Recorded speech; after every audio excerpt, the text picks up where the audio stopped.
السلام علیکم۔ جنہیں تو دوست کہتا ہے انہیں سے تجھ کو بچنا ہے، یہ بدلی تو بدلہ دشمنوں سے کم نہیں لیں گے۔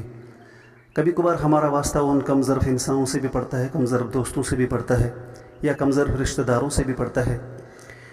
جن کی کم ظرفی کا عالم اور لیول یہ ہوتی ہے کہ ان پر کتنا بھی احسان کیا جائے، ان پر کتنی بھی مہربانی کی جائے، ان پر کتنا بھی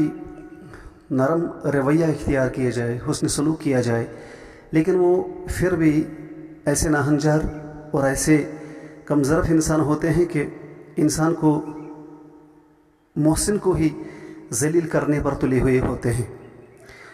دراصل بات یہ ہے کہ یہ زمانے کا عجب دستور ہے، باوفاؤں پر جفا کرتے ہیں لوگ، جن سے سیکھتے ہیں تیر اندازی کا فن، انہیں نوک خنجر پہ ڈرتے ہیں لوگ۔ یہ زمانے کا ایک عجیب دستور ہے کہ جب کسی پر ہم مہربانی کرتے ہیں تو وہ اس کو ہماری کمزوری سمجھتا ہے، جب ہم کسی کے ساتھ حسن سلوک کرتے ہیں تو وہ ہماری کمزوری سمجھتا ہے، جب ہم کسی کے ساتھ اچھا سلوک کرنے جا رہے ہوتے ہیں تو وہ اس کو ہماری کمزوری سمجھتا ہے، پھر کمزوری بنا کر اس کو ہمارے ہی خلاف پھر استعمال کرنے کی کوشش کرتا ہے۔ دراصل یہ اس قسم کے لوگ جو ہوتے ہیں، جو لوگوں کے سامنے ایسا رویہ اختیار کرتے ہیں کہ ان کو یہ دکھاتے ہیں کہ ہم کتنے مظلوم ہیں اور یہ کتنا ظالم ہے، ہم کتنے لاچار ہیں اور یہ ہم پر کتنا حاوی ہے، اور اپنے آپ کو لوگوں کے سامنے لاچار اور کمزور اور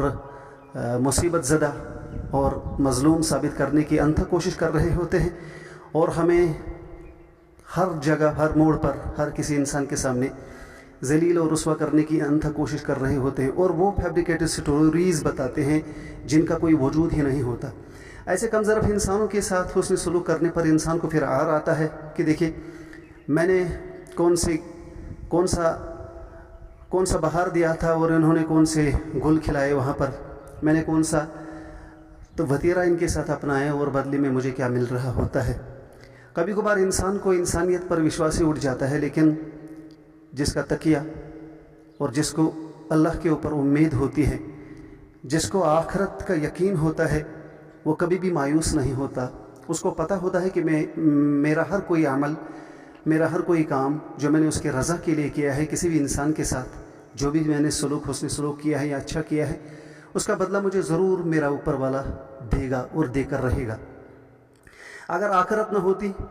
تو پھر دنیا میں شرافت، دیانتداری، ایمانداری اور لوگوں کے ساتھ حسن سلوک اور اپنا حق صرف اس خاطر چھوڑنا، اس لیے چھوڑنا کہ کہیں جھگڑے نہ ہو جائے، فتنے نہ ہو جائے، فساد نہ ہو جائے، تو اگر اللہ کے اوپر یہ امید نہ ہوتی، آخرت نہ ہوتی، تو یہ سارا رائے گاہ تھا۔ لیکن یہ سارا رائے گاہ کبھی نہیں ہو سکتا، کیونکہ اسلام ہمیں آخرت کا تصور دیتا ہے۔ وہ کہتا ہے کہ جو تم دنیا میں بوؤ گے اس کا ضرور آخرت میں فصل کاٹو گے۔ اس لیے ہمیں اس بات کا پختہ یقین ہے، کبھی بھی مایوس نہیں ہونا چاہیے۔ آپ دنیا میں اچھا کرتے رہیں، لوگ آپ کو بدنام کرتے پھریں، وہ آپ کے ساتھ کچھ بھی کرے، وہ آپ کی باتوں کو توڑ مروڑ کر پیش کرنے کی انتھک کوشش بھی کرے، وہ جو بھی عقیدہ رکھے یا جتنے بھی اعمال سیئہ کر لے، ان کا حساب ان کو ضرور دینا ہوگا، اور تمہیں بھی اپنے اعمال کے مطابق حساب دینا ہوگا۔ وآخر دعوانا الحمد للہ رب العالمین۔